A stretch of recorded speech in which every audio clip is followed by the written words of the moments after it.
Agot Isidro ang pinaka-latest na celebrity na nakatikim ng marahas na kritisismo mula sa mga supporter ng Pangulong Rodrigo Duterte pagkatapos nitong mag-post ng kanyang opinyon sa kanyang personal na Facebook page. Sa post ng nasabing singer, wala itong binanggit na pangalan, pero napagtagpi-tagpi rin ng mga nakabasa dito na ang Pangulong Duterte di umano ang pinatatamaan nito. Ayon sa post ni Agot, ang Pilipinas ay isang third world country. Lalo tayong magugutom kung ipagpapatuloy ang pang-aaway sa mga bansa tulad ng Amerika. Sinabi rin ni Agot na may kilala siyang psychiatrist dahil hindi na daw bipolar ang tawag sa ganong kondisyon kundi isa ng psychopath. Maliban kay Agot, isa rin si Gab Valenciano na nakatanggap ng masasakit na salita mula sa mga maka-Duterte.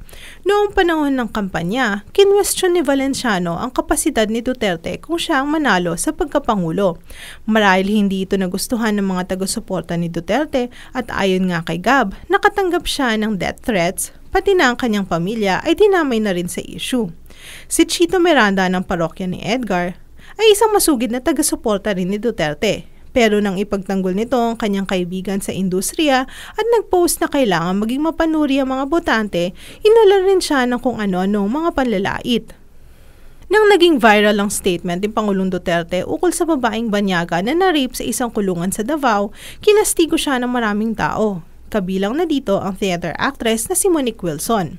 Sina Jim Paredes ng Apo Hiking Society at Carlos Celdran ay mga kilalang kritiko ng Pangulong Duterte. Bawat reaksyon nila sa kanilang mga social media accounts ay kinakastigo ng mga supporter ng Pangulong Duterte. Para sa Alam Ba News, RH49, Rita Salonga, naglilingkod sa pagbabalita.